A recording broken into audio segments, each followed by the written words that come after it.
Welcome back to the Papa Meat channel. How you doing? How you doing? Come on in and sit on down. Today we're talking about something that I've kind of gained a lot of interest in lately, which is asylums, right? They used to call them loony bins. I wouldn't call them that anymore, all right? I think that we've moved past that as a society. There's other ways to say mentally disturbed, mentally challenged. Some of these people aren't even, there's nothing even mentally wrong with them per se. Mostly women. Women were not treated the best in these situations, all right? But we're going to get to that very soon. Something that's really interesting is asylums or loony bins.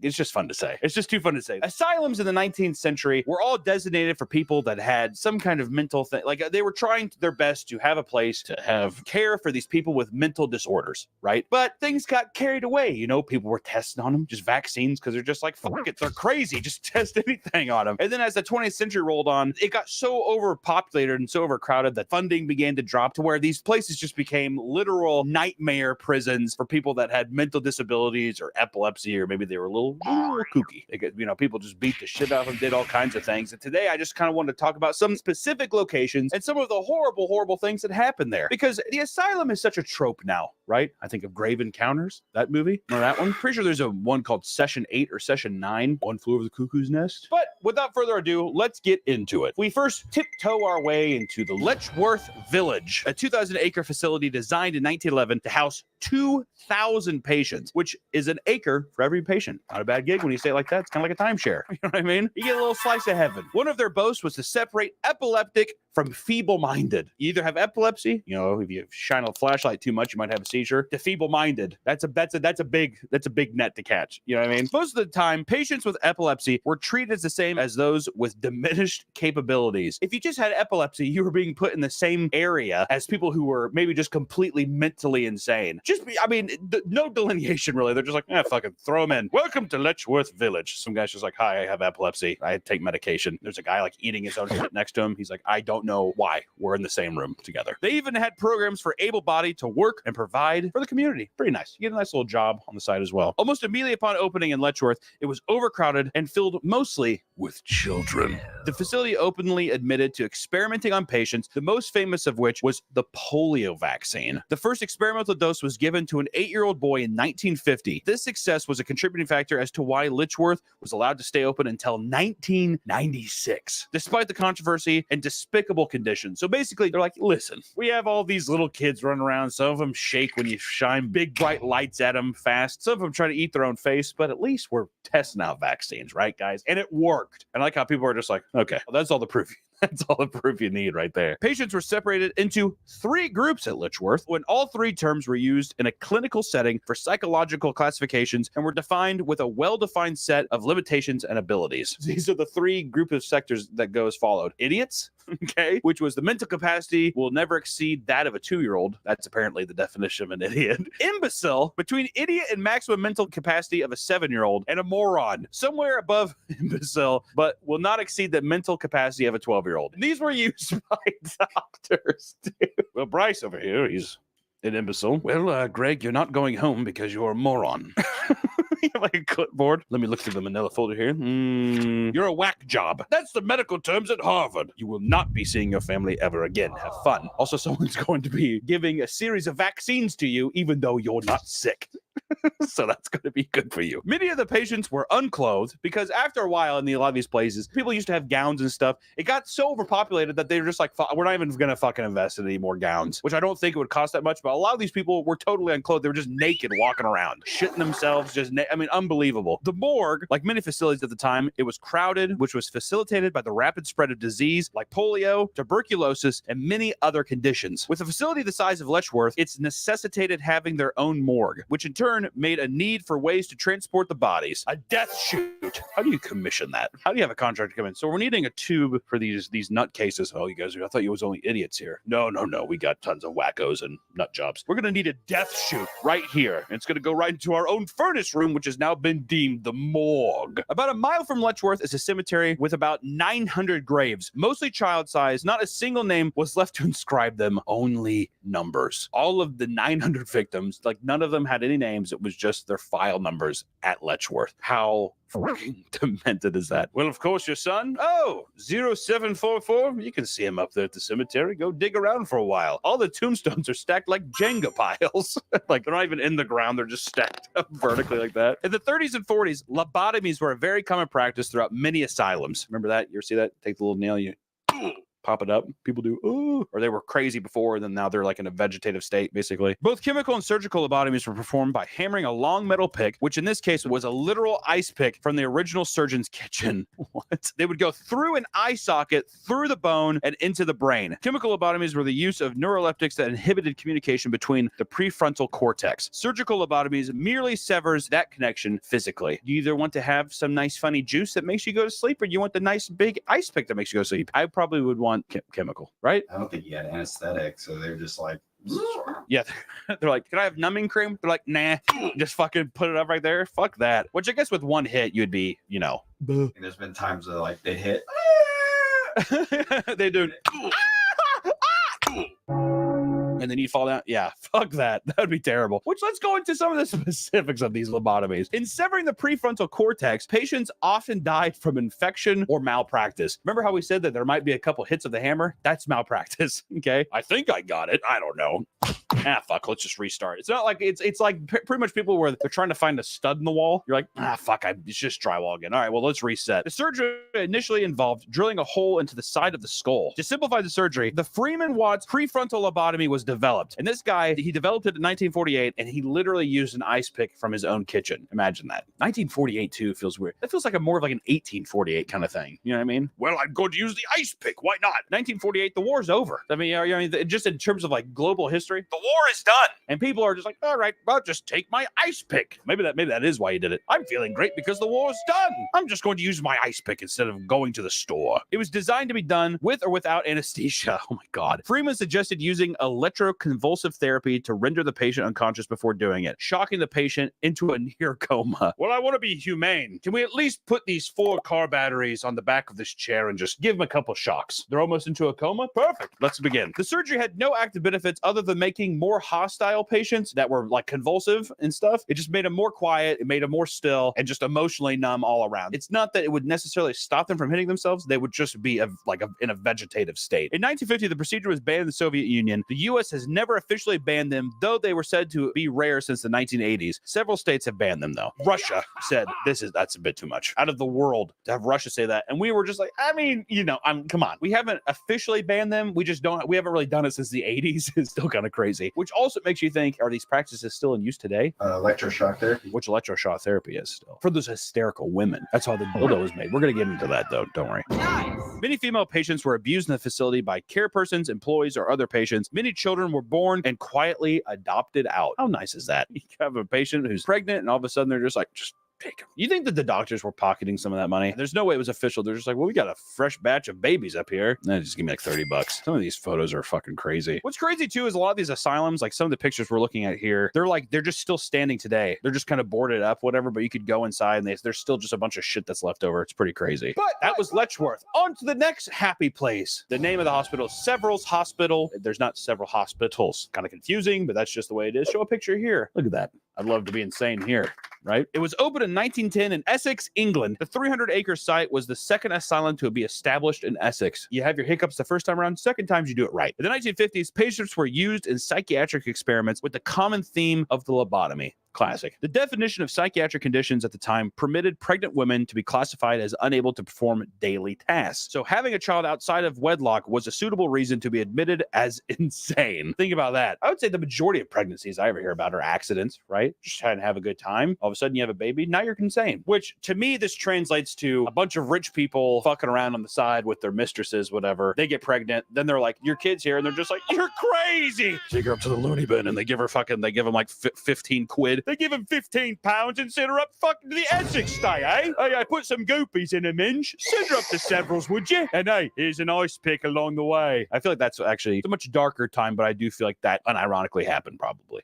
a lot. They were noted to have been subjected to electroconvulsive therapy and lobotomy just because they had a pregnancy out of wedlock. That's a bit harsh to me. We don't see that in Planned Parenthood now. I feel like we've outgrown that, thankfully. As with most facilities of this nature, it suffered from being chronically understaffed. Several, however, dealt with this by sedating patients with paraldehyde in order to keep them under control. Much like mothers in the 80s and 90s used NyQuil to get little me time. Remember that when you were younger and you're just like, God, I think you have a fever. Here, take this NyQuil. And all of a sudden you're sedated for 2 days and mom gets to drink her red wine and watch Sex in the City. Dun, dun, dun, dun, dun, dun, dun. I'm more of a Carrie. No, I'm more of a Miranda. Said no fucking person ever. No one ever wants to be Miranda from that show. You ever watch Sex in the City? Good show. Paraldehyde is used to treat certain convulsive disorders. It also has been used in treatments of alcoholism and the treatment of nervous and mental conditions to calm or relax patients. So basically, it's another thing that just like subdues people. A patient with what was believed to be Tourette's who made clicking noises with her tongue was encouraged to have her tongue removed to discourage the behavior. Once again, I like to think that all these doctors are always looking at clipboards and they're just like, okay, well, Rebecca keeps clicking. Go to my office and grab an old pair of scissors. I think we're going to have to remove her tongue. We're going to put her in the nincompoop section next to the Neanderthals. Rebecca, are you having a good day? She's like, enjoy your snack pack. Cut that bitch's tongue out immediately. Due to lack of staff, patients were said to be lined up against the walls and hosed in a lieu of proper bathing. No more shower time. Literal just hosing. All right, they're clean. I'm pretty sure they're clean. It's all right. Depending on the hose, too. If it's like a fire hose, that shit could like peel your skin. Good God. During World War I, it was used to house soldiers who experienced shell shock. Though we now know this as PTSD, it was considered a medical condition you could be given electroshock therapy and lobotomization for. You watch your friend die in war, see somebody get cut in half, see somebody get disemboweled, maybe an ice pick up your nose, maybe a couple little bolts of lightning through your head. You feel better now? Now they're just subdued. They can't express themselves, but it's just nightmares in their head. And the doctor's just like, look how much calmer he is. And you're just like,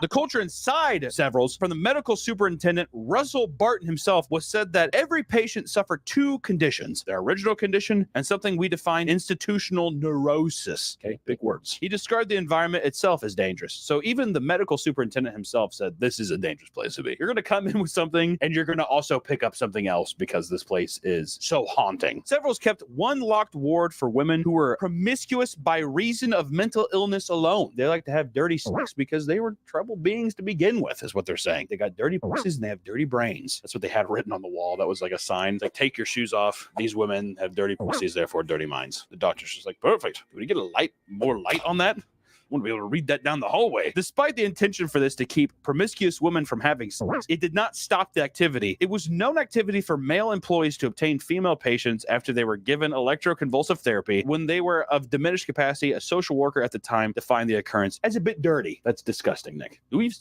put this in the video? That happened. I mean, it did happen. They would say, oh, these women who like to have sex, we're going to give them electroshock therapy. And then the staff would take advantage of those people. And then social workers would come and in a report just said, it's a bit dirty. You kind of hope that there would be a bit more. It's not even like a thing where they're just like, I don't agree with this at Severals. Instead, it's just like, it's a bit, come on, guys. The common theme among these institutions seems to be lobotomies, the use of electroconvulsive therapy, and rampant overcrowding and understaffing. This actually looks haunting. Severals Hospital looks like a fucking maze. It's like a giant castle. It's like a labyrinth. I can't even imagine some of the, there's that great scene at the end of Amadeus. So the guy tries unaliving himself in the movie. At the end, they take him to a hospital, but they also take him to an asylum because they think he's gone mad. So as he's going around, it's just like severely overcrowded, the sounds and like the chaos. I always wondered how true that is, because in some movies you kind of get it both ways. You have the Amadeus thing where it's like absolute chaos, and then there's other movies where it's like hauntingly quiet and it's like a weird juxtaposition. If it's earlier in time, it's more chaotic because they didn't know how to lobotomize or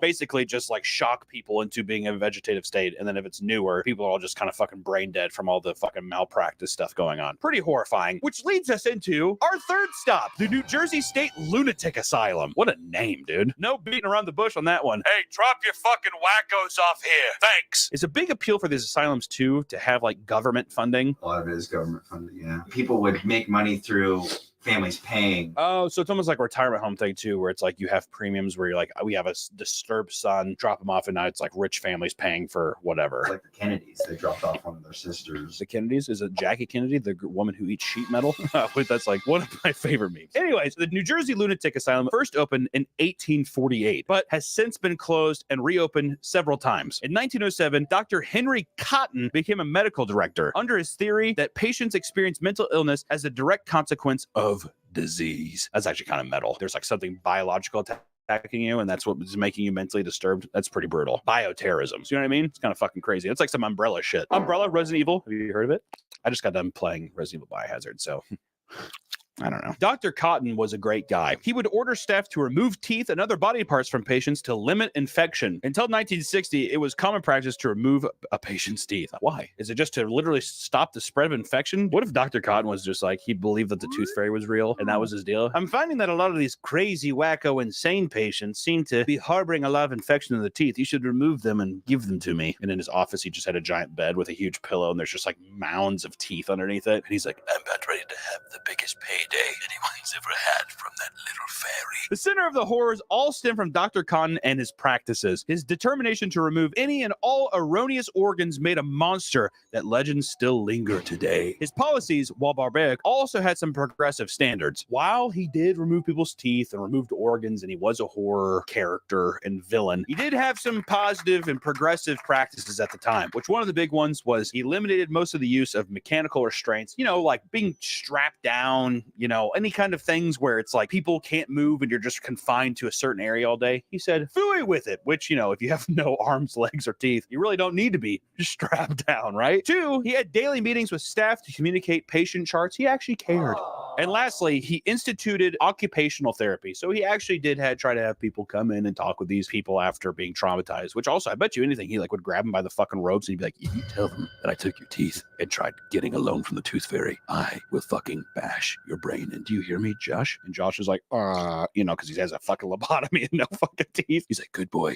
Kisses him and pushes him into the therapy session. Bizarrely, Dr. Cotton had an obsession with Kellogg studies, in particular, the no-nut practice. Kellogg believed that jacking it was an illness and a proper diet would stop it. I love that old-timey thinking. Well, if you just eat the cornflakes, you won't want to nut all the time. What the hell is up with this country with people nutting all over the place? You know what? We need to put an end to this. In Dr. Cotton's quest to remove illness from his patients, the teeth were standard procedure to remove, but what went beyond that were the tonsils, adenoids, and the sinuses. That is fucking crazy. Removing someone's sinuses? Why? Holy shit. What a fucking nut job. If removing all those things didn't cure the patient's mental illness, you go after the spleen and the gallbladder. Stomachs and colons had to go as well. Basically, you would just need to be like, okay, if I don't pretend to just like act how he wants me to act, motherfucker's gonna play, you know, operation on me all day. All right, well, we took the teeth. He still seems to cry. Odd. So we took his sinuses and he still seems to weep and feel sad. So we're going to take his big toes and intestines. I think that's where the infection probably lies. He performed these procedures himself despite not being trained to do so. The man should not be around a surgeon table at all. And yet he's plucking out these things left and right. What the hell is going on here? Experimented on patients by injecting bacteria from their own organs back into them and injecting them with horse blood serums. This is witchcraft. Dr. Cotton is there's got to be a horror movie on this guy. And it is said he operated on thousands of people, including his own sons, Adolf and Henry Jr. Come on. You can't name one kid Henry Jr. and the other kid Adolf. But let me tell you something with his sons. He had their teeth removed to protect them from mental illness. They later committed unaliving. That's got to be a swift kick in the balls, huh? Guys, I'm doing this for your own benefit. All right? This is going to clear you up tip top. And then like a year later, they're both gone. And he's just like, should have removed those teeth much sooner. Which also, not only did he have his son's teeth, which, you know, they're gone. It's stated here also that he had some of his own teeth removed and his wife's teeth. Just a big, toothless, gummy, fucking nightmare family portrait that would be. Which 1/3 of all of his patients died as consequences of his surgeries, which is just so tragically sad. Just one guy who was put in charge and just kind of like fucked over a ton of people. Which also, could they have made the asylums any creepier?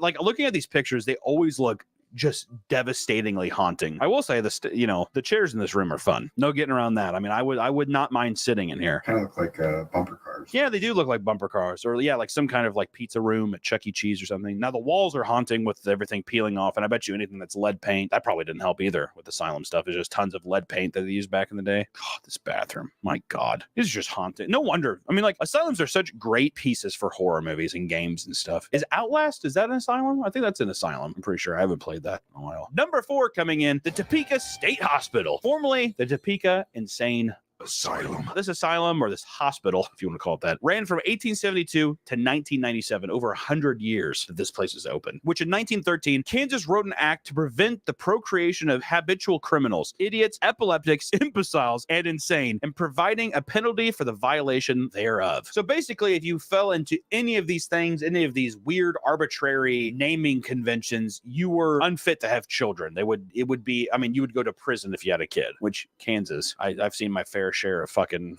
weirdos in Kansas, and I don't think that law got held up too well. In 1913, the law had to be approved by a court on per case basis until 1917, where the law was amended to allow forced sterilization of anyone who was institutionalized. So if you got into a loony bin, they're going to cut off your balls. Essentially, that's what it is. I'm not saying that they literally went in and cut the sack or whatever, but still, you will not be able to produce a child when you leave. Okay. And at this time, as early as 1907, states were acting upon the theory of eugenics, which admittedly had those kinds of connotations. Racist people in Topeka, Kansas. What? Racist people in Topeka, Kansas? No, I doubt it. Topeka? Most of the state sterilization happened in Topeka State Hospital. Like Dr. Cotton in New Jersey, they were obsessed with taking certain body parts. Where Dr. Cotton wanted to remove parts for harboring a mysterious psychosis, including bacteria, the Topeka State Hospital was primarily interested in eugenics of the matter. Patients were immobilized with mechanical restraints, belts and all that kind of stuff, were strapped to a bed. In some cases, left restrained for so long that their skin grew into the restraints. I don't want to see pictures of that. Patients were reported to be kept chained and naked, while others were said to be kept with ropes around their necks and led around like animals. It just feels like power trip type stuff. It feels like a bunch of fake doctors coming in, getting their fucking ego stroked and being able to like humiliate and like feel all powerful and stuff in these situations. Reports of SA abuse and neglect were rampant, but little was done until 1988 when they lost their funding. They didn't lose their funding until 1988. That's insane. That's a long time. I mean, they were open for around 100 years. People were just like, we should probably stop funding this. Some guy walks in and they're like, he can roll over and he can shake my hand. You know what I mean? Acting like they're fucking dogs in there. We should probably stop sending these people checks, I would imagine. The nearby cemetery where patients were buried over a 75-year period is a 2.8-acre plot with over 1,100 graves, of which only 16 were given headstones. So little oversight was present in the hospital that perfectly sane individuals were incarcerated without consent. In the 1930s, a Danish immigrant, John Crabbe, was incarcerated after a tussle with a gentleman who was flirting with his girlfriend. Gets mad that somebody's trying to pick up his girlfriend. Next day, he's in a fucking insane asylum. That's probably the right solution to that. With his limited English, he was eventually labeled as clinically insane and was held there for 20 years. So because he could not speak proper English, he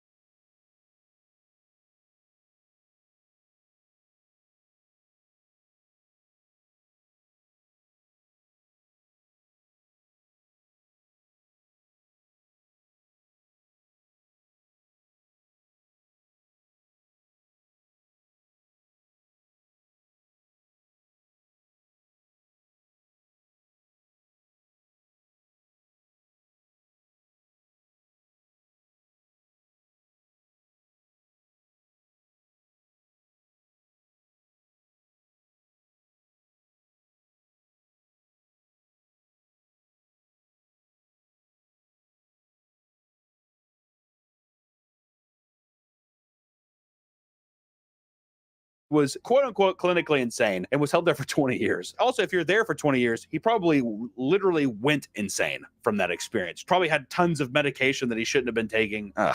Can't even think about it. Patient care associates were questioned as to why they didn't believe he was sane, and they were quoted as to saying that he was trying too hard to prove he was sane. That's the definition of a catch-22 right there. I'm not insane. Whoa, wacko, easy. Eyewitness reports in the late 1800s detail patient abuse and even likely murder.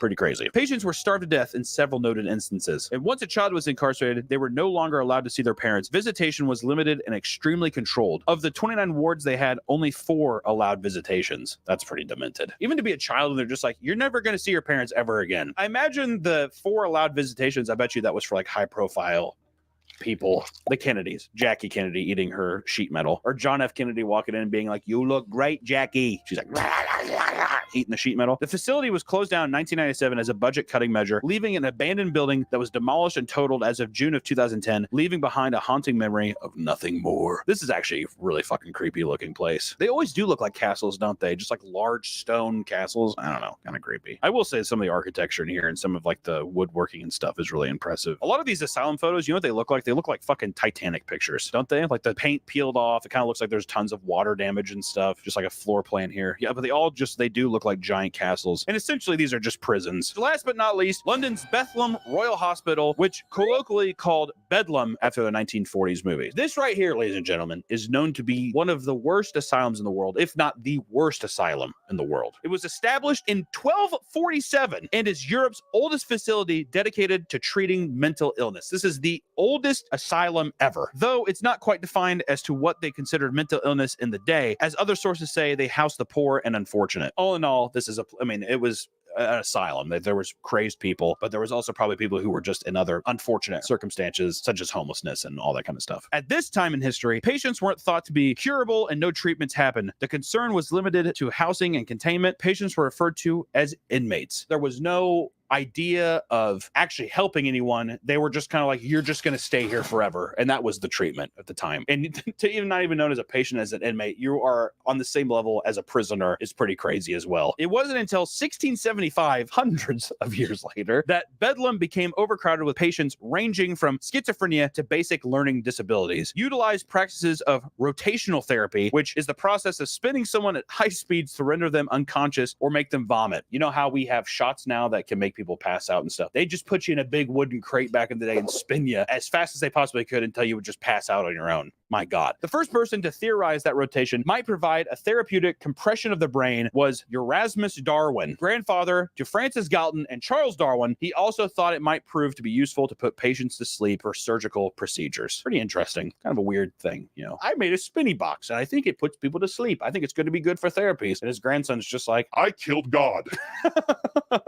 His grandson's like, well, that's cool, Grandpa. Yeah, I kind of just figured out the lineage of humans to monkeys and apes. And he's just like, well, I think the box is a bit more impressive, Charles, but good try. It was a good try. I think they've ever put babies in that box. I wonder if they have put babies. They probably definitely put kids. I don't know if they ever had babies in there because you probably can't tell a baby's insane until a child is being hysterical. I bet you they put children in there left and right. Yeah, definitely. What it's most famous for was surgical remedies, notably bloodletting, cupping, leeching, and worse. Many patients didn't survive the remedies, resulting in mass graves found on the property. During this time period, mental illness were thought to be the result of divine punishment or possessed by the devil. That's always fucking brutal, man, when they're just like, it's God. Which also, to be a doctor back then, so easy. Well, the devil has him, so I'm going to finish my book and I'm going to take a nap. The devil has him. May God have mercy on your soul. And just like throw some water on him. And he's like, goodbye. The facility was built over a sewer and would regularly have human waste and mass quantities overflow into the courtyard. Oh, and it cannot be stressed enough how much human waste was involved in this place. The town toilets were literally built against their wall and drained by the buildings. My God, that is disgusting. The noises that were said to emanate from this place at the time were rattling chains, swearing, screaming, beatings, and cryings, filling the town, just echoing out into the fucking town and everything. That's the only sounds that were able to be heard from outside. Wouldn't that be a nice place to show up? You're going to live here. You just like look over and it's just this. It was so bad that in 1607, when local governors paid a visit, they ordered a purchase of clothing and eating vessels for inmates, citing a lack of them, which is insane to think about too. In 1607, people actually giving a fuck about that? They're like, God damn, give them some fucking clothes and some bread. What the hell is happening in here? Okay, fine. We'll buy some more sheets and staple them together to a dress. Sorry, my liege. In 1674, the place was noted as falling in and they needed more room to cram more quote unquote lunatics into. It was then rebuilt into Mooresfield. Upon being rebuilt, it allowed visitors as other facilities did not at the time. Though it is documented that the visitation was not limited to family and friends of patients, but to the public as well. What the fuck? You guys want to go see the loonies up at the loony bin? Yeah, fuck. What? We have nothing else better to do. Let's go do it. A person of note mission in 1610 paying 10 shillings to be able to tour the hospital to view its deranged denizens. This served as a form of income until visitations were cut off in 1770. This resulted in a loss of £300 per year, which in today's money would be right around £80,000 or $100,000 USD. This new new facility offered some form of treatment with restraint and religious procedures, which also, you know what's fucked up too, is if you had that kind of thing back in the day, right, where they're like, oh, people are possessed by the devil and be up there. If you were back then, you'd be like, you guys want to see somebody possessed by a demon? You know what I mean? Why would you not pay money to see that? That'd be fucking horrifying. Moving into the second half of the 1800s, they moved on to moral treatment, which relied less on mechanical restraints. There's some old guy that worked there. He's just like, back in my day, we just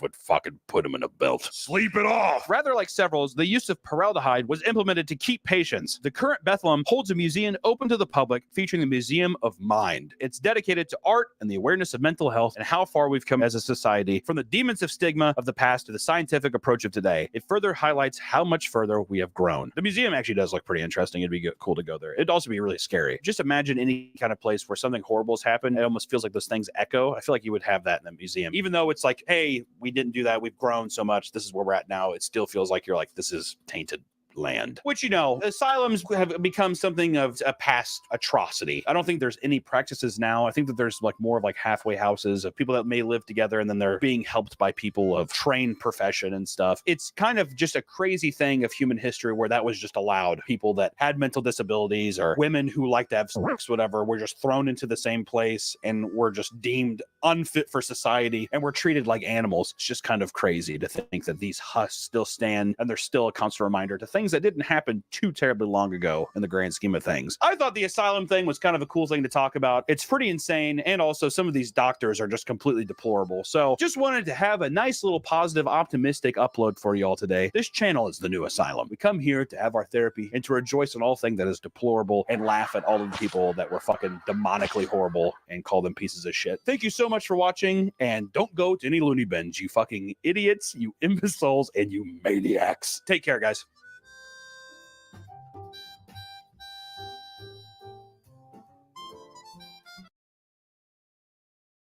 Welcome back to the Papa Meat channel. How you doing? How you doing? Come on in and sit on down because today we're talking about very, very naughty doctors.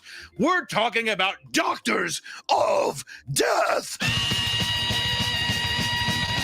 A nice little subject. You know, I always thought that every doctor was technically a doctor of death because in some way or another, I feel like a doctor has probably inadvertently killed somebody or is known somebody to die. I feel like doctors come in contact with death all the time. But in particular, these are just odd doctors. I don't know how else to say it. I don't think that we're dealing with all doctors of death. Let's just say evil, evil, spooky, dark doctors. And nurses. And nurses. Evil medical professionals gone wrong. 4K, Unreal Engine, photorealistic. Gone sexual. Gone sexual. That's exactly right. Which doctors are supposed to be people that are supposed to keep you safe. You go to a doctor for good news or for help, right? Doctors are the angels on earth, dare I say. These people, you know, they defied that logic. They're the archangels. They're the demons. They're Dr. House. I want the good doctor, but instead, House is walking in.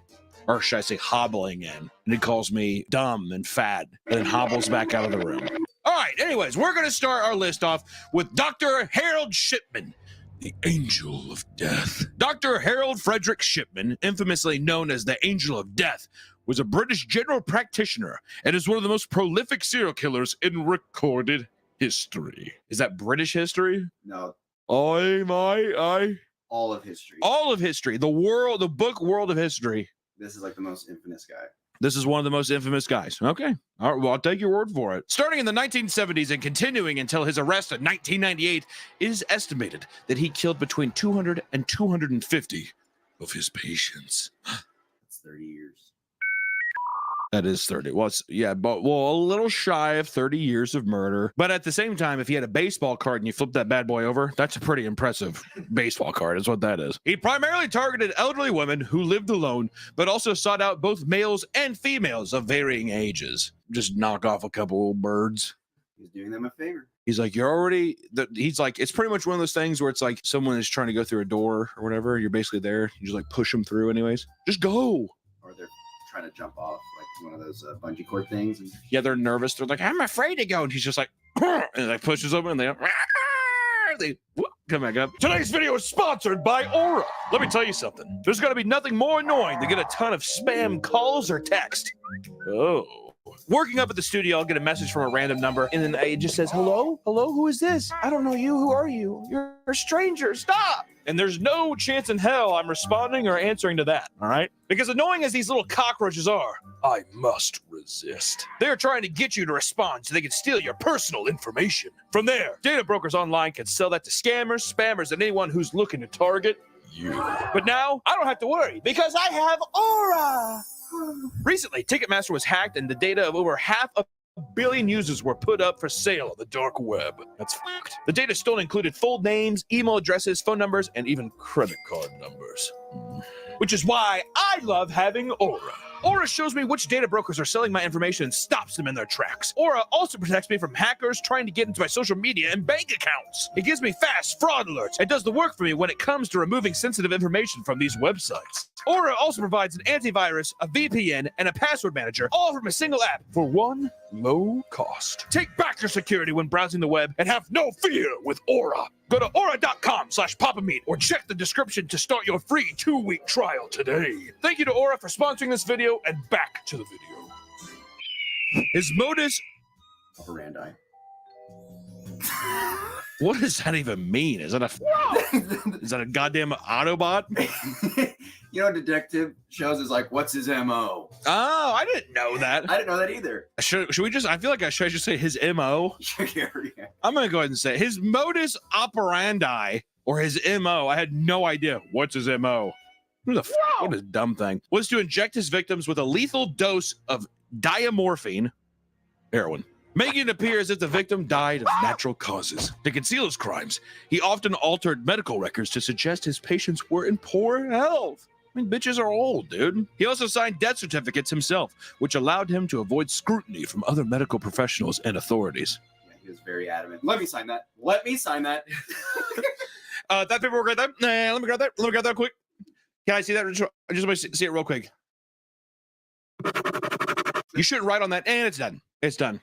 He's altering the records. Shipman was fascinated with death from an early age ever since his mother died from lung cancer. During her illness, she was administered morphine, which alleviated her pain. Psychologists and criminologists have struggled to fully understand Shipman's motivations, but it is speculated that this early exposure to the effect of morphine had some influence on his killing spree. Here's a question. Do you think he killed his mom? That's a bombshell because my immediate gut reaction was yes.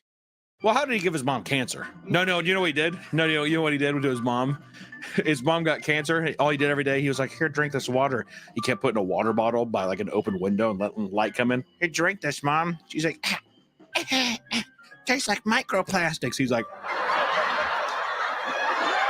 Before the murders, Shipman was caught forging an opioid prescription for his own use. King. He was fined 600 euros, then was able to continue his practice after attending a rehab center. He had an extremely controlling personality and would constantly override the wishes of his patients and their families, insisting that his methods and decisions were final. I love that. No, I don't think we need that. He's like, you do. You do. Well, it's just kind of like a swollen ankle. I don't think we need. No, you're going to take the meth. Oh, no, you're going to take the heroin. I mean, whatever it's called, morphine. Who am I to judge? He also attended the funerals of his victims, which allowed him to show that he was a caring doctor and to deflect suspicion from himself. Despite his facade of a caring doctor, Shipman was known among colleagues for his arrogance and belittling behavior. One colleague of his stated, he was often unnecessarily rude and made some of them feel stupid. To be fair, that quote was dumb. He made some of us feel like a real bunch of waterheads. Right, guys? And they're all just like, not me, though. Or they're all British, so they're just like, hey, he thought he did, eh?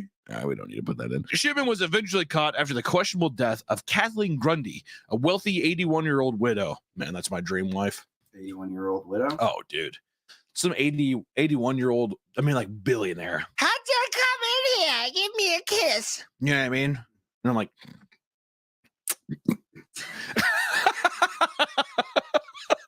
Grundy's daughter grew suspicious when she found out that her mother excluded her and her children from the will and left 400,000 didgeridoos to Shipman. I'm just gonna keep saying didgeridoos. An autopsy was performed and revealed the lethal levels of diomorphine in her system. This led authorities to exhume several other bodies, uncovering more evidence of lethal injections. Shipman was convicted on January 31st, 2000. It was found guilty on all 15 counts of murder and 1 count of forgery. The worst crime of them all. I like how there's like one guy. Be sure to get the forgery in there. Just in case. Just in case the 15 life sentences are enough, be sure to put that forgery on top. It was noted that during his trial, he showed no remorse for his actions. His demeanor was often described as cold and detached. He was sentenced to life imprisonment with the recommendation that he should never be released. Well, at this time, how old is he? He's gonna be old as fuck, right? And I recommend you never let him out. He's like, I'm 78. I don't care. I'll sleep on a cot for 3 years and die in my sleep. That doesn't feel like justice is served, does it? No. He's like, all right, you're gonna have to basically be at summer camp forever. Free meals every day. He's like, that's great. I have dementia. Oh, wait. He was found to have rode the sewer in his cell at Wakefield Prison on January 13th, 2004, the day before his 58th birthday. I was only 58. Yeah, that's still a long time. 58, almost 60 years old, and you've had 30 years of killing. I mean, that has to equate to like at least a 90-year-old guy. You know what I mean? Like that much. Like, come on. How many collective years did he steal from people? Add it on top. Even if it's a fucking 83-year-old woman, it's like you got a year left, maybe.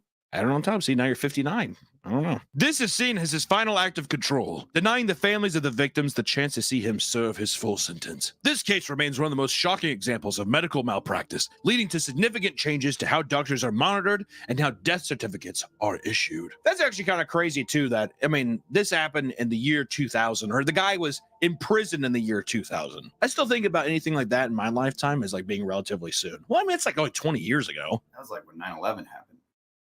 Yeah. True. Way to bring the video down, dude. Also, you're talking about like a rich person and you write the people out and you only give yourself $400,000. What a dunce, dude. I do wonder what kind of control that is, though. A lot of these serial killers throughout history, right? Like binding, like BTK, bind, torture, kill. They have like some kind of like super control over it. But just giving someone a lethal injection just feels so lackluster. I think it's just like that fascination of like, I control your life. Okay, well, I guess, yeah. I'm the person who gets to decide when your final date is. They're basically death. Yeah, you are the angel of death. You're just like, today's the day. Yeah, okay, I can see that. I also think relating back to his mom, there's like a sympathy aspect where he's like, I see these people in pain and I want to end their suffering. So he's a good guy. Yeah, that's what I... So he's a good guy. Yeah, that's cool. Next up, we have Nurse Charles Colon. Charles Edmund Colon is one of the most infamous serial killers in American history. I specifically put American history because it's not the world. Right.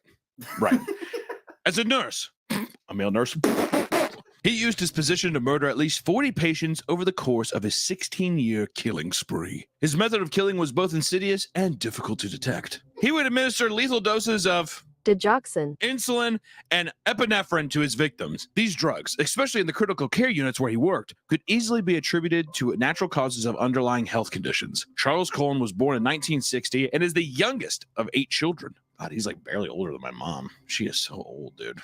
God, you ever like think about your parents' age? You're just like, God damn, dude.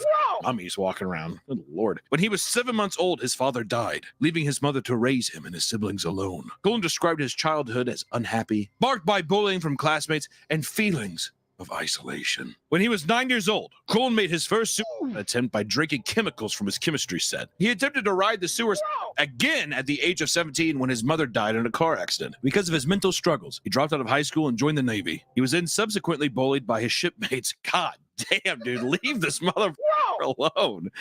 Holy shit. Which led to him making several more attempts to end his own life again. And in one instance, he tried to end his life by locking himself in a compartment and drinking a mixture of chemicals. What was up with him being like, all right, chemical time number 4. Try something different. You're on Navy? I don't know, man. I don't want to tell you how to do the deed. I don't want to tell you how to ride the sewer. I don't know, dude. Mixing Febreze and bleach isn't doing it for you. Like, come on. After a series of psychological evaluations, Colon was medically discharged from the Navy in 1984. Wonder how long he was in there. Like, all right, well, he keeps drinking bleach and Febreze. Maybe you should just go home. I don't know. Yeah, everyone's like, yeah, go home, Febreze boy. Dude, you smell good. Yo, why your breath smell so good, dude? He's like, stop, guys, stop. Spray his mouth. After leaving the Navy, Colin pursued a career in nursing and graduated in 1987. It's a strange trajectory. How do you find the nursing thing? Do you think he was positively affected by a nurse who was helping him?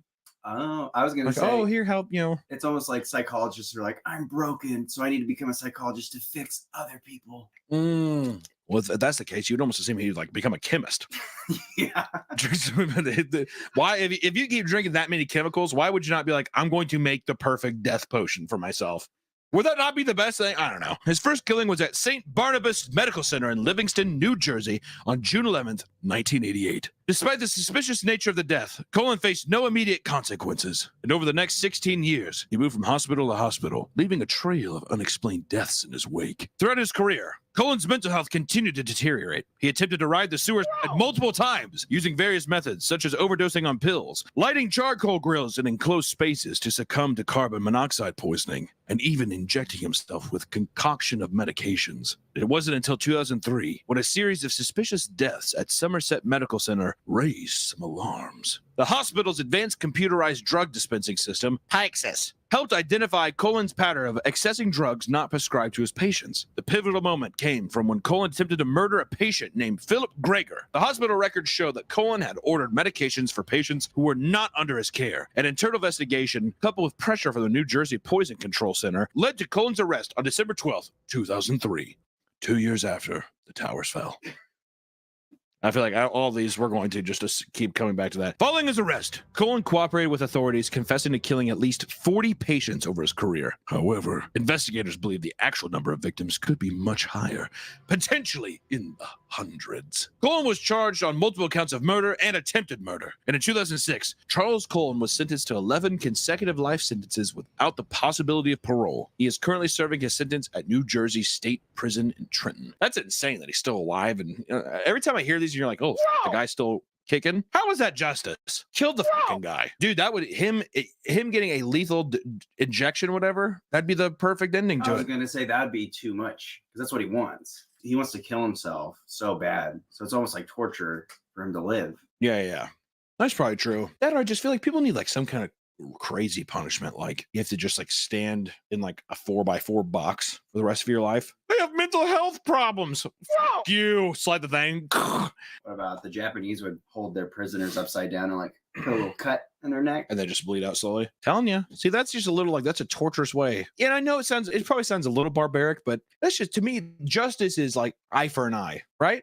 How about undoing what you did? So he'd have to give birth to...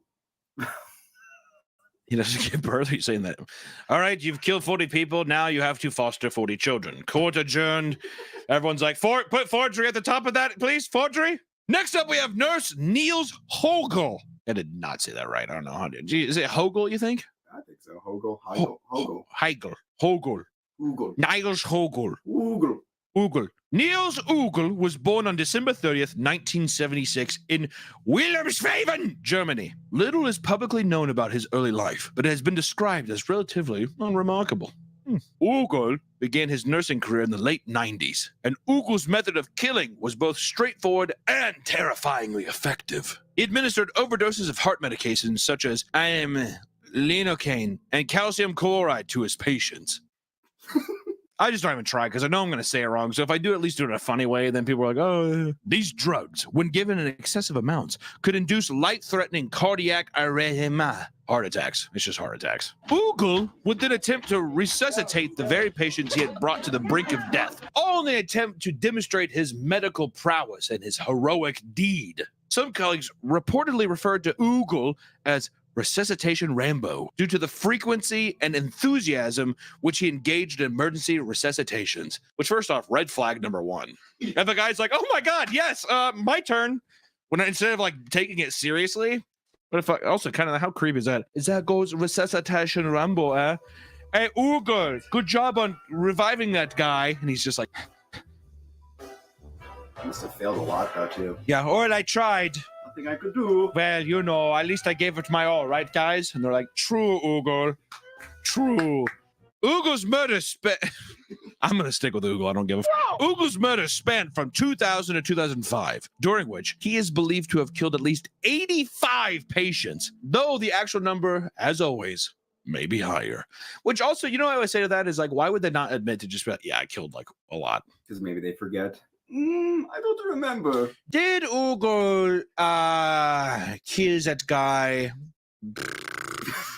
I'm going to say it's a wash. I don't know. His actions went undetected for years, and his victims were often elderly or critically ill patients who were less likely to survive a medical emergency. This made it easier for Ugol to mask his murders as natural deaths or medical complications. He would typically work the night shift, a time when fewer staff were present, allowing him to operate with little interference. Ugol's downfall began at Del Manchort Clinic, where colleagues in hospital administration started noticing an unusually high number of resuscitation attempts and deaths during his shift. That was kind of funny. I like how they're just like, all right, so during the daytime, we had 2 today. During the graveyard shift, we had 463. So that has to be a typo, right? Ugol, is that a typo? I don't know. I guess I'm just lucky. It's an 87% fatality rate. Where, you know, you got to know when to hold them and you got to know when to fold them. Am I right, guys? Despite these red flags, it took several years before concrete action was taken. And in June of 2005, a colleague caught Ugol in the act of injecting a patient with potentially lethal dose of Ajmaline. Ajmaline? Ajmaline? I don't know. It's Ajmaline. Ajmaline? I am a salty prince. The patient survived and Ugol was arrested. Initially, he was charged with attempted murder, but further investigation revealed the true extent of his crimes. Initially, he was tried and convicted for 2 murders and 2 attempted murders, but Ugol eventually confessed to 55 murders and convicted for 85. They just tagged on more. No. I'm pretty sure that's Ugol. He's like, no, 9, that's not me. After a deep psychological evaluation from doctors, he exhibited traits of narcissism and a craving for attention and recognition. Me. Would you say I'm narcissistic, Nick? Give me some narcissistic breakdowns. Self-centered, arrogant thinking and behavior, lack of empathy, consideration for other people, and an excessive need for admiration. I mean, all right, you do fit 90% of those. Yeah, I would say almost 100. What's the 90%? Which one do you think is true? Wait, which one is true? Just off your own words, the need for admiration, an excessive need for admiration. Fuck you, you're fired. His motives appear to be a combination of a desire to impress colleagues with his resuscitation skills and a pathological need for control over life and death. During trials and testimonials, he stated to saying some of these things. I wanted to create an emergency situation and then bring the patient back to life. I felt euphoric when I managed to resuscitate someone. It was a continuous craving for recognition. You know, that's actually pretty interesting for a serial killer. Because once again, all the serial killers who get the spotlights, you know, are people who are like, I'm gay and I couldn't be gay, so I had to have my, like Jeffrey Dahmer, I was gay, so I wanted them to never leave me. Or like I had to control them and like, you know, torture them for my own sadistic game. But just being a doctor and just the idea of like, I get to choose when your life ends, like now, this patient, I get to control when this patient goes. In like a caring way, in a fucked up caring way, it makes so much more sense. Like the more we go down these, the more I'm like, oh, obviously this is like a serial killer's like paradise. Also, it's noted that he had an unremarkable life, so maybe he was just bored. Unremarkable life. Well, here's the thing: an unremarkable life. He continuously wanted praise from people, so he was probably a guy who probably didn't have a lot of talents and stuff. Maybe didn't have a lot of friends. He had a very middle of the road. So then he probably like resuscitated somebody one time, and he got that attention he wanted. And he's like, oh shit, I'm going to chase that high forever. It's like sadistically sad and like crazy that like people can be put in that mental space where they're like, I need to literally have someone go into cardiac arrest so someone will give me attention. Just fucking weird what the human brain like thinks up. Oh, I bet too, even the patients. Thank you, Dr. Ugol. Oh yeah, you saved me. I'm doctor. Thank you for saving my life. And he's like... Live Dr. Oogle reaction. What, me? Dr. Oogle you refer to? Okay. I bet that was the first time it happened. He like brought someone back to life. He's like, oh, ooh, Oh yeah, the first patient he actually saved, that was the fucking tilting point. Because then next time, I bet you what happened is he's like, the guy saying, "Thank you, Dr. Oogle," and then the family's just like, "Oh, Dr. Oogle, thank you." Oh. And he's like, "Oh wow, you," like this euphoric feeling, right? So then the next day he comes in and the guy's like, "My back hurts." He's like, "Okay, well, I can write you this prescription." And he didn't have any reaction to it. And he's like, "Don't you have something to say to Dr. Oogle?" And they're like, "Oh, no, I mean, what should I say?" And he's like, "Nothing." That's when he's like, "I hope someone is like almost going to die today so I can get that reaction." You know what I mean? He probably had the paddles ready every day. Yeah, every day. Did you have chest pain? They're like, 9. All right, next up we have Dr. Christopher Dunch, aka Dr. Death. These simple titles like that, so sick. I was gonna say, everyone like on this list was referred to as Dr. Death. Yeah, I mean it's the easiest tagline, Dr. Death or whatever. You know, the angel of death, like the, you know, Dr. Death, all these things. So sick. It has that simple approach that like 1970s film have, or even like in House of a Thousand Corpses, it's like Dr. Satan.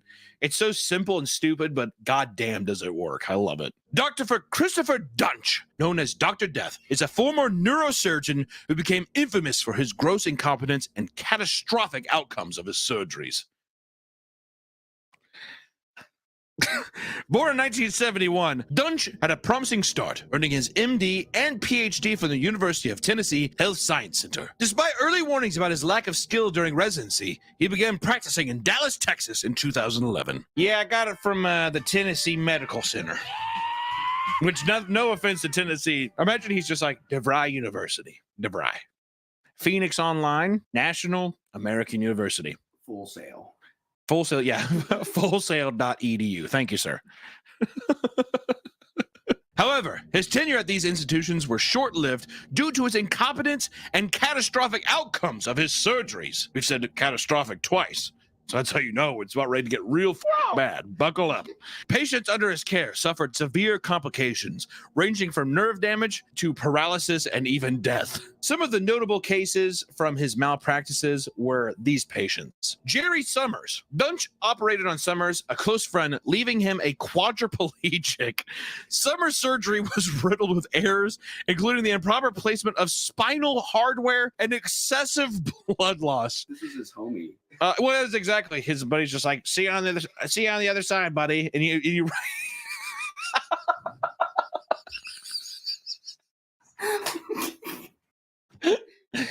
Well, Jerry, it didn't really go as planned. He's in his wheelchair, just like.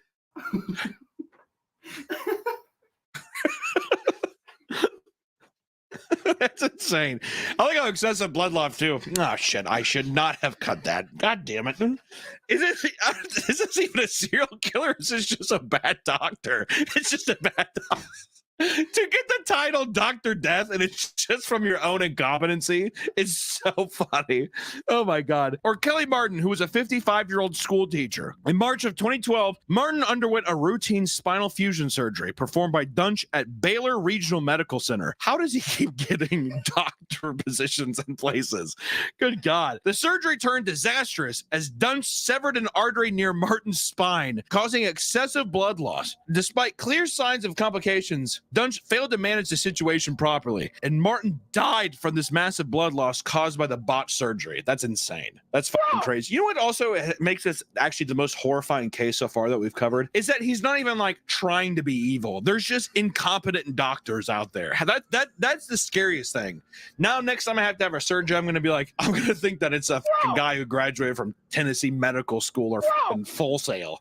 Or we have Mary Efford, who was a 74-year-old woman who suffered from back pain. In 2012, Efford underwent spinal fusion surgery by Dunch at Dallas Medical Center. Dunch placed several screws and hardware in muscle tissue instead of bone, severed nerve roots, and left surgical implements in her spine. Efford was left with severe pain, limited mobility, and required a wheelchair. Another surgeon described the operation as the worst he had ever seen and likened it to assault.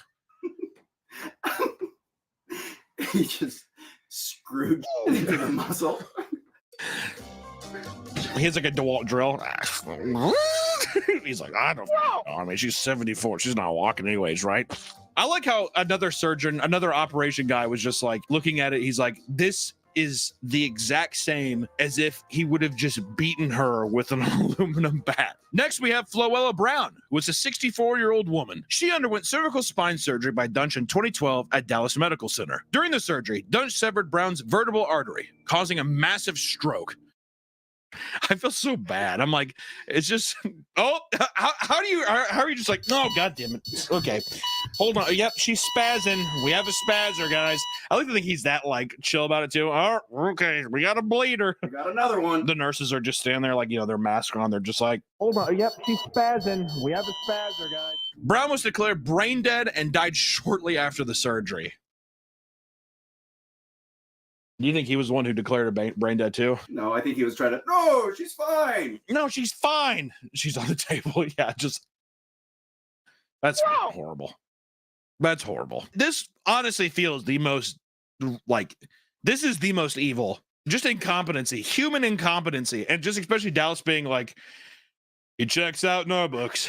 Numerous other patients suffered under Dutch's care, with cases involving misplaced screws, damaged nerves, and unnecessary procedures. Some patients were left with chronic pain, paralysis, or severe disabilities. And in response to the growing number of injured and deceased patients, Dunch was allowed to resign from several hospitals without having to have his medical license revoked, thus allowing this to continue his practice. It wasn't until 2013 that Dunch's medical license was finally suspended by the Texas Medical Board, which I like to think is just a bunch of guys, one guy in a doctor's outfit and then two other guys with like bolo ties and giant cowboy hats. Now, Dunch, we hate to do it, but we got to pull your license, bud. Why? They just show like a spine with like 70 screws, like everywhere besides the spinal column. In 2015, he was arrested and charged with multiple counts of aggravated assault and injury to elderly person because of his surgeries. In 2017, he was found guilty of maiming Mary Efford and was sentenced to life in prison. The trial revealed shocking details of his incompetence and disregard for patient safety, solidifying his infamy. Dunch's motivations remain a subject of debate. Some experts suggest that he suffered from a combination of narcissistic personality disorder and delusions of grandeur, believing himself to be infallible despite overwhelming evidence to the contrary. Despite every evidence stating, sir, you are horrible at your job. Man, you stupid. His lack of remorse and continued insistence of his competence suggest a deep psychological disturbance. Which that raises something, because to me, I was picturing a guy who, you know, showing up and he's just like, it's easy. This is easy. And he does a shit job. But this almost makes it seem like on purpose he was maybe doing it. You don't think so? To the extent of him like haphazardly doing something and being like, done, it's fine. I don't know. There's like certain levels to it. In my mind, like, I think that he was just like terrible at his job. Yeah, I think he was like, I have a PhD. I'm so smart. Don't question me. Buddy, who are you to talk to me like that when I got a full ride at DeVry University? Yeah, I took the whole course for my Toshiba laptop. I think I know my way around a spinal cord. A Ryobi drill. Next up, we have Dr. Linda Hazard. Great name. I like that name. Linda Hazard? That's like an old honky tonk woman, dude. Like if I was like in 1968, if I was like an oil rig guy in Dallas or Houston, go to a bar. Miss, can I buy you a drink? What's your name, darling? Linda Hazard? I'm like, we're in for a bumpy night, dude. Born in 1867 in Carver County, Minnesota. She did not attend traditional medical school, but instead studied under a practice that awarded her the title of fasting specialist. Don't know what that means. Despite lacking formal medical education, Hazard obtained a license to practice medicine in the state of Washington due to a loophole that allowed practitioners of alternative medicine to be licensed. Hazard was a proponent of fasting therapy, a method she claimed can cure a wide range of ailments by cleansing the body of toxins. So basically a purge, like a purge doctor. Don't eat for a long time and shit your brains out. You'll feel fine. You'll feel so good. Her approach involves severe dietary restrictions, often limiting patients to a diet of small amounts of vegetable broth and juice, sometimes for extended periods. And in 1908, Hazard published a book titled Fasting for Cure of Disease, as well as establishing the Hazard Institute of Natural Therapeutics with her husband. The The facility was marketed as a sanitarium where patients could undergo her fasting regimen. The duration of the fasting period varied depending on the patient's condition and Hazard's judgment, often lasting several weeks and even months. Holy shit. Sorry, Janet, we're going to have to push the carrot juice one more month. She's like a skeleton.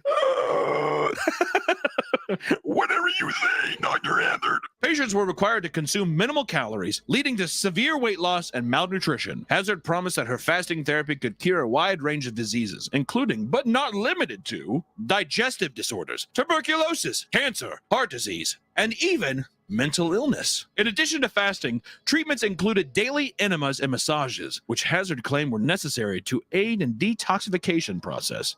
She did the enemas herself. Yeah. Why don't you go ahead? We're going to put this up your butt and we're going to rub you out. The person's like, due to the severe caloric restriction, patients experienced extreme weakness, fatigue, and significant weight loss, and many were bedridden and unable to care for themselves. Hazard's treatments resulted in numerous deaths, and she was suspected of causing the deaths of at least 15 patients. Many of her patients were wealthy individuals who came seeking cures for various ailments, but ended up losing their lives. Steve Jobs. Hazard was known to exploit her patients financially. Well, that's a shocker. She often had them sign over their assets and estates to her control, using their weakened states to manipulate them. My God. So you going to sign over your page today? What? No. Okay. 4 more weeks of carrot juice for you. We'll see.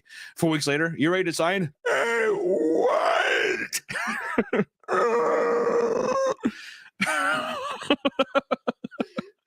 In some cases, she forged documents to gain access to her patients' wealth. That's crazy. The 1800s, early 1900s were so fucking stupid. Those times are so dumb. Yeah, I mean, she just signed over everything. Really? Well, where is she? I don't even know. I don't even know where she's at. I think she's sleeping. Well, okay, it is 1902. That's fine with me. Big stamp. Here's all the gold. Perhaps the most famous case involved the Williamson sisters, British women who came to Hazard Institute seeking treatment. Both sisters underwent fasting regimen, resulting in significant weight loss and severe malnutrition. Claire Williamson died in 1912 from severe malnutrition. She weighed only 50 pounds at the time of her death. My God, how old do you think she was? They must have been like 60, 70. They were really that old, you think? That's insane. I mean, like the bones they probably only weighed the bones then. Oh, wait, maybe they look a little bit younger. Because even if it's a child, that's crazy. Looks like maybe 30, 40. Wow, even 30 or 40 and only weighing 50 pounds. That is insane. Dorothea, who barely survived, later testified against Hazard, revealing the horrifying conditions at the institute and the extent of their suffering. And in 1912, Hazard was charged with manslaughter for the death of Claire Williamson. Witnesses testified about the severe malnutrition, lack of medical care, and financial exploitation they endured. Hazard was found guilty of manslaughter and was sentenced to a minimum of 2 years and a maximum of 20 years in prison. Once again, welcome to the early 1900s. You're either going to serve 2 years or 20 years. It's up to a coin toss. We're going to be giving that to the local clown. Go ahead, local clown. On a unicycle, juggling some like pies or whatever. And he's like, 2! Oh, well, justice fails again. And she served only 2 years before being released on parole in 1915. After her release from prison, Hazard moved to New Zealand, where she continued to promote her fasting treatments. She eventually returned to Washington and reopened her sanitarium. However, her reputation was significantly tarnished, and she faced ongoing scrutiny and criticism. Hazard continued practicing her fasting regimen until her death in 1938. Ironically, she reportedly died while attempting to undergo a fasting cure herself. I love that. It'd be funny too, as if, well, actually, that's kind of a blessing then, because if she was in prison, she probably would have ate normal and like lived a longer life. So I'm glad that it got tarnished like that. Good for her. And lastly, we have Dr. Carl Tanzler. Carl Tanzler led a life filled with peculiar beliefs and action. From an early childhood and persisting as an adult, he claimed to have visions of a beautiful dark-haired woman who was destined to be his true love. Carl, me and you, brother. You know what I think of? I think of just like putting on October Rust by Typo Negative. just hearing the beginning piano licks to love you to death, whatever, and just being like, there's a dark-haired woman out there for me, Carl, don't you worry. He often referred to himself as Count Karl von Kosel, despite there being no evidence that he held really any notable title. I gotta with that. He's like, I'm the Count. This is turning into a goth thing, I'm telling you. In 1926, he immigrated to the United States, leaving behind his wife and 2 daughters in Germany. In 1930, Tanzler met Maria Elena Maragano Helen de Hoyos. Too long of a name. First off, shorten that name up real quick. Just squeeze it together. How about just Maria de Hoyos, whatever. A young Cuban-American woman who came to the hospital seeking treatment for tuberculosis, a disease that was often fatal at the time. Tanzler became infatuated with Hoyos, convinced that she was the woman from his visions. He lavished her with gifts and professed his love. Despite her lack of reciprocation and her being already married through an estranged husband, we won't go into the whole rigmarole of it, but she was married. And despite Tanzler's efforts, which included using experimental treatments and medicines, Elena Hoyos succumbed to tuberculosis on October 25th, 1931. This feels like a goth love story. Almost Halloween. Come on. Tanzler, with the permission of Hoyos' family, paid for constructed an elaborate above-ground mausoleum in Key West Cemetery to house her body. Tanzler visited the mausoleum almost nightly, often serenading her with her favorite Spanish song, La Boda Negra. And in April 1933, Tanzler secretly exhumed Hoyos' body and brought it to his home. Over the next several years, he attempted to preserve and restore her remains using various methods. He used wires and coat hangers to reinforce her skeletal structure. He replaced her eyes with glass ones. He used silk cloth soaked in wax and plaster of Paris to repair her decomposed skin. And Tanzler dressed the body in fine clothes and applied perfumes, disinfectants, and preserving agents to mask the odor of decomposition. He also fashioned a wig from Hoyos' hair. God. Oddly romantic. Also, I just want to say I have a song called Graveyard Lover out right now on Spotify, and it's literally about a guy digging up his dead wife to have sex with her because he misses her so much. That's how serendipitous is that? All right. Which, you know, this wasn't even his wife. This was just a psychopath, but still, I digress. Tanzler lived with Hoyos' corpse for 7 years. Whoa! Sleeping beside it in his bed. He continued to care for and maintain the body, convinced that his love would eventually bring her back to life. In 1940, Hoyos' sister, suspicious after hearing rumors, discovered Tanzler's morbid secret. Authorities were alerted, and Tanzler was arrested. I'll be honest, if it was my sister and I found out about that, I would be pissed. Do you think she walked in on them? Yeah, he's naked. He's like, Maribel, close the door. Don't tell anybody. The case generated significant public interest, with many fascinated by the macabre details. Despite the bizarre nature of his actions, Tanzler received some public sympathy, as many saw his actions as those of a heartbroken, albeit delusional lover. That's what I'm saying, dude. That's kind of what I'm at. I'm like, what? Dude, he loved her. Come on. They're just like, that's my sister. That's my sister. She did not want to be with him. People are like, get off of it. We're all hopeless romantics. Tanzler was charged with wantonly and maliciously destroying a grave and removing a body without authorization. The statute of limitations had expired. Ooh, bummer. Well, that's a bummer. He was not prosecuted for his actions and was released. After his release, Tanzler moved to Pasco County, Florida, where he lived a relatively quiet life. He continued to express his love for Elena Hoyos, even creating a life-size effigy of her. Before they took her body away from him, he created a death mask of her face, which was the central point of the effigy. Carl Tanzler died on July 3rd, 1952. The reports suggest he died next to the effigy of Elena, maintaining his obsession until the very, very end. I'm not gonna lie, that's kind of a fucking awesome one to end on. I don't know why. I know it's sick. It's twist. It's right, but in a weird way, it's darkly and grimsly romantic. It's kind of a sweet story. Which once again, if you kind of look at it though in a realistic lens, it's just kind of fucked up, and the guy's a psychopath. But in a weird way, I don't know, kind of sweet. Am I right? I agree. I gotta say, out of all these today, the Dr. Death, the guy that was just completely incompetent, that was the most horrifying one out of all of them. Not the bitch making people drink carrot juice or any of the other lethal injection. I'm talking about the guy who's just like, oopsie, oh, I cut another artery, God. Or yeah, taking Ryobi drills and just drilling bitches' muscle tissues. Oh shit, I forgot to turn on the anesthesia. I feel like he'd be the kind of guy too. He's listening to like Motley Crue in the operating room. The person's like fully awake. Take a ride on the wild side. It'd be a fucking nightmare. All I know is that this conversation has left me not. I mean, I would just rather just die of a heart attack. I don't want to go to the doctor anymore. No more doctors for me, dude. Let me die suspiciously. That makes it sound like someone's gonna murder me or something. All I know is I don't know. If you're a doctor, please don't kill me with lethal injections. Or I hope that if you're watching this, I hope that a lot of these people who have doctor's appointments coming up, you'll be fine. Take care, everyone. Good luck at your doctor's visits. I wish I could get out of here right now, this minute. I hate it here so bad. I can't take it, Charlie.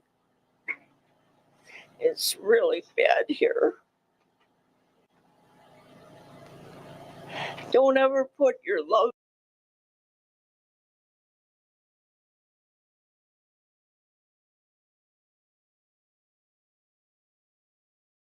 Welcome back to the Papa Meat channel. How you doing? How you doing? Come on in and sit on down. Today we're going to be talking about something extremely familiar to us all. You see, I was driving through town today and I saw almost like the Parthenon, an ancient relic of the past, left behind by man only to be observed by passing passengers. People in cars that drive by. I drove by a McDonald's that was out of business and I saw the play place, just an abandoned play place. And I thought to myself, my God, I haven't thought of the play place in forever. And it led me to think about the entire history of the play place. So today we're going to be going over the rise and fall of the McDonald's play place, or pretty much just like the playgrounds in fast food places. It's just weird. But without further ado, let's get started. Today's video is sponsored by World of Tanks Blitz. World of Tanks Blitz is an exciting, legendary, free-to-play MMO with over 450 tanks at your disposal. And it's fully cross-platform, available on mobile, Mac, PC, Steam, and Nintendo Switch. 14 tanks on a map, all trying to destroy each other, is so goofy and so much fucking fun. And there's just something about having historical tanks mixed with fantasy-based ones and special abilities keeps me coming back. With over 150 million downloads, 8 game modes, and over 32 maps, there's plenty to conquer. Tanks!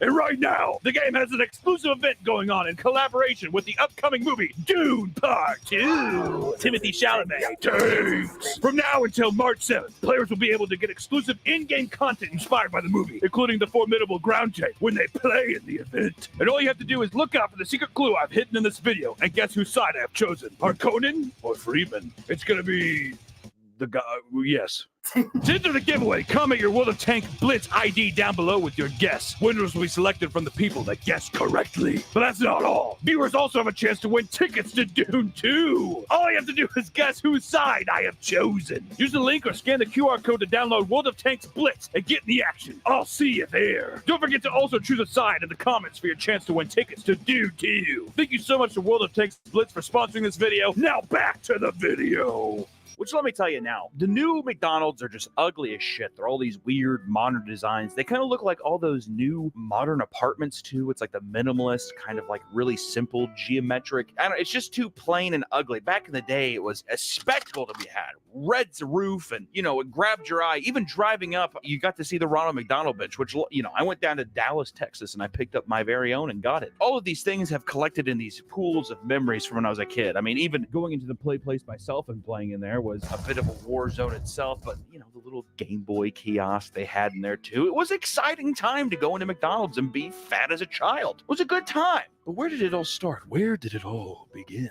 Well, let's find out. To really get into the psyche of the McDonald's play place, I think that we should look at a brief, extremely brief history of playgrounds in America. The play place is essentially just a covered indoor version of the playground, which there were some McDonald's and other fast food restaurants that had outdoor playgrounds, but that's not what I'm not fucking talking about that. I'm talking about the play place, which is inside. It's the play place started outside. The play place started outside. I'm talking about, I want to know where we get to inside is what I want to know. Fuck! Which the first design of a playground was originally from Germany in 1848, and their purpose was to teach kids how to play safely and fairly with one another, which is just kind of funny because I feel like in a weird way they would have weird bullying simulations, and they would be like, what do you do whenever you get bullied at the playgrounds? What do you do? And they're like, I don't know, walk away. They're like, no, you kick them and you beat them up because they're different. But it wasn't until 1887 when the first ever American playground opened at the Golden Gate Park in San Francisco. I wonder why it took so long. Wait, 1887 feels so fucking long. Even 1848. It's weird that people weren't just like, what if we just put stuff out in the center of like a neighborhood and they just like ran on it. I do like how playgrounds did eventually evolve into malls, and it's like giant knocked over cups and like giant slices of pizza. Take me back, dude. Take me fucking back. Then in the 1960s, the playground began to enter mass production. And this led McDonald's to make a financially risky move by introducing play places of their own in order to entice more children to eat at their stores. Which is funny because it's supposed to entice children, but really McDonald's did something very, very smart. They thought to themselves, all right, we're already getting these little fuckers fat. They're very, very fat. But all the time they don't spend at this place is less cheeseburgers being served. They were pretty much trying to entice people the same way that Apple has enticed new mothers just to throw iPads in front of their children. They were looking for a place to be like, just throw your kids here. We'll distract them. And yeah, sure, you can buy a cheeseburger and a milkshake while you're here. All right, it's not a big deal, but seriously, come here and stay. We have a clown and hamburgers and a fucking gerbil tube system for your son. I like to think that the guy who made the McDonald's play place, he had a gerbil at home and he's just like, why can't I break it in the industry? He like looks over and he's like, what do you think, Fester? And he's like looking at the tubes and he's like, my God, if we just made these bigger, children could crawl through these just like you, Fester. You never know. Which that introduces us to Playland. A great picture. They seriously have some of the best fucking mascots. That old Hamburglar looks fucked, but dude, Mayor McCheese and the sheriff, come on, man, so good. Also, Ronald looks absolutely fucked. My God. In 1972, McDonald's tested their play place, aka Playland, at the Illinois State Fair. It was an outdoor playground that was centered around what they called McDonald Land, which is just that's kind of creepy. Come on in. It's like giant gates.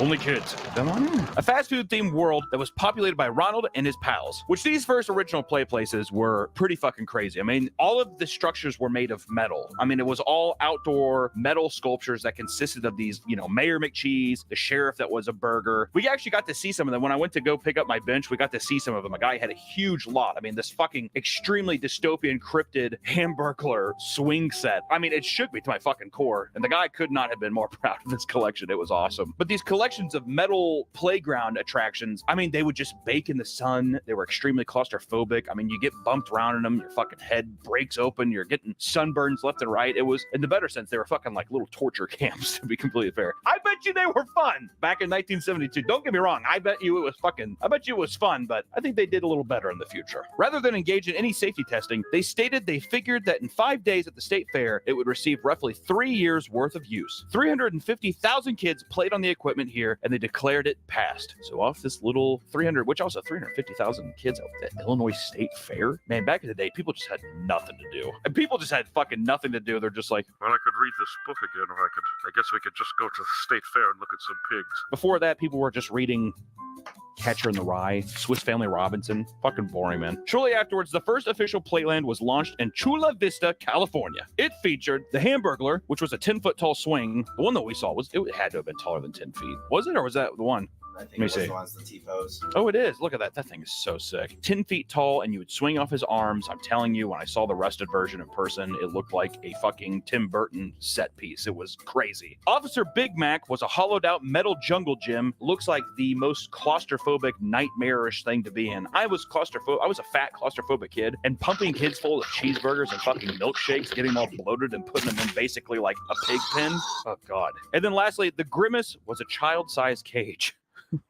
Wait, they had 2 cages? Grimace back then, I like that he was the enemy. But yeah, it was like, it was just a little cage that he could run through. It wasn't as claustrophobic as the Big Mac sheriff, but still, I mean, my God. And like I said, we got to go and see a bunch of these throughout the year. Like the guy that we went and got the bench from, he had a collection from the 70s all the way to like present day. And it was pretty unbelievable. I mean, it was just like, it's odd thinking that these things actually had children that like kids actually wanted to climb inside of these like metal contraptions. I mean, I was looking at them like almost like the Iron Maiden torture devices or the Brazen Bull. I mean, it had that kind of feel to it. It was really fucking weird. The Playland was such a massive success that in the months that followed after introducing the Play Place, the Chula Vista location saw its business increase by 60%. I'm going to preface this now. This is an old 1970s just commercial for the Playland, and the cutting and editing of the segment is so uncomfortable, and you'll hear the guy choke several times. Like they didn't edit it out or be like, hey, can you re-say that? They were just like, fuck it, he's eating, just keep it rolling. For the love of God, just keep it rolling. You know, sometimes, dear, I think you like this place as much as the kids do. Well, it does bring back memories of the candy shop, the ice cream.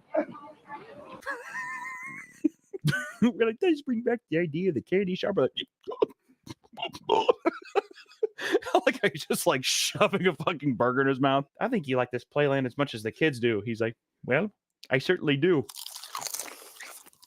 You see, it brings back the idea of the candy shop or the...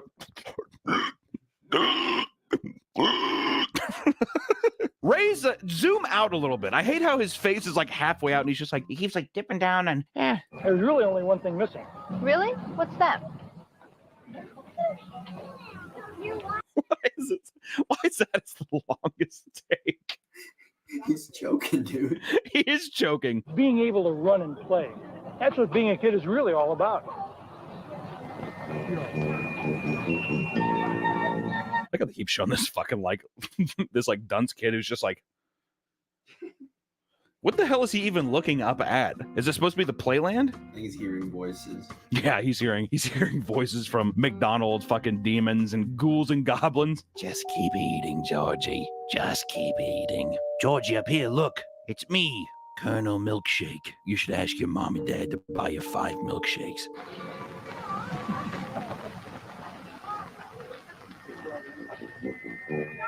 It's just so uncomfortable. There's nothing's it's just so silent. Where is he going? I know that they're leading him to the Playland thing. This is supposed to be him being inquisitive, but they're just like, don't even care. This child gets up and walks away, and they're just like, all right, well, he's gone now. It was nice raising him, but when he went to McDonaldland, he actually moved out of our house, and he no longer lives with us, so I would fucking kill for one of those original McDonaldland signs, dude. They even had a yellow brick road that he's skipping down. Holy fuck. And there's legitimate gates. Holy shit. Welcome, Eric, to McDonald Land. Dude, that fucking Ronald McDonald statue is so tight.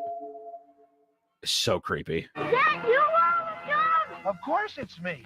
And all of your other friends, too. Come on in and look around. This is so scary. Is that really you, Ronald McDonald? Of course it's me. I've always been here, George. Don't you know that? You have, Ronald? Yeah, George. I'm always here for you. Ronald's always here for you.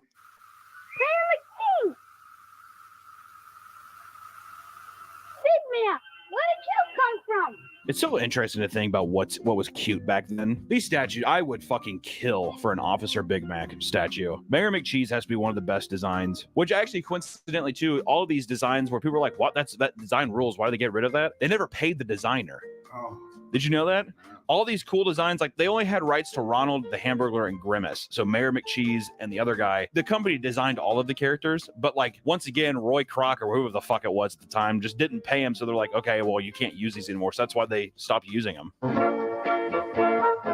Oh my God, Nick, the fillet of fish thing. We have that outside too. All right, that's tight. Anyways, creepy stuff. Other McDonald's franchises soon followed, and the rise of the Playland began. Not to mention all the copycats that try to follow McDonald's success. I mean, as soon as like that really took off, that's when he started other companies like Burger King Kingdom popped up. Even Chick-fil-A had one. Wendy's, Taco Bell has a play area in Sandusky, Ohio. And some Sonic drive-thrus even still today have some playgrounds. But I don't know if they necessarily had a play place since they were already open. But every big chain basically saw like, holy fuck, this is actually catching on, and everybody started just copycatting and doing their own iterations of it. Did I say especially? If I've said especially, it's especially. All right, I'm sorry. I see people get upset about that. I'm sorry. I apologize. I want you to know I'm just kind of fucking dumb. All right. Around this time, too, a lot of parents saw this as the safe choice when taking their kids places to play and stuff. You know, with the rampant rise of kids being reported missing on the news and the increased awareness of stranger danger, parents became less likely to let their children play in an open field or park. In an open field. You just pull off the side of the road and just like, there's cows over there, go touch them. The playland provided a good alternative where the price of admission was a burger and the parents could watch their kids play with other children from a safe distance. I like how you put that in there. From a safe distance. We're not up close with them, it's just whatever. But how safe were these playlands, to be precise? Which in the 80s and 90s, McDonald's playland equipment was issued to over 3,000 restaurant locations, which made McDonald's the largest playground operator in America. McDonald's always does this shit.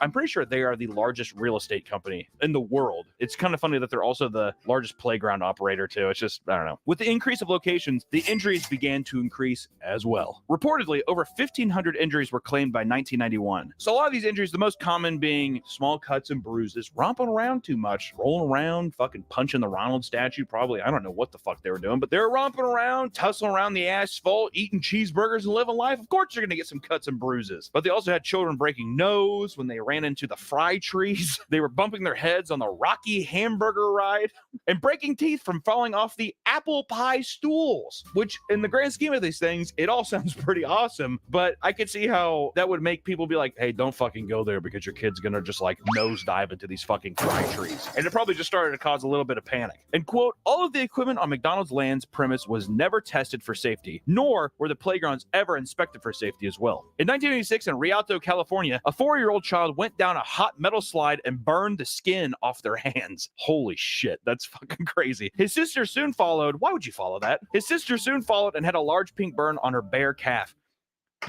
The kid's probably like screaming, and the sister's just like, I don't care. Whee! Like all the fucking muscle on her calf is just melting off like butter. The two children sustained second-degree burns and were sent to urgent care. McDonald's was cited for failing to report the incidents. Lawsuits claimed that McDonald's was at fault, and McDonald's blames the franchise owners for not performing maintenance. You need to stop the sun from shining. It's a metal slide. I mean, that's just what we were issued. You need to stop the sun from shining. You're a McDonald's man now, not a goddamn Subway fiend. No maintenance manuals were ever created for the equipment to perform the appropriate maintenance. No engineers tested this equipment or held to any sort of safety testing. The equipment was manufactured at the time by JBI Incorporated of Long Beach, who was sued 21 times for one piece? Who was sued 21 times for one piece of equipment alone. The tug and turn merry-go-round.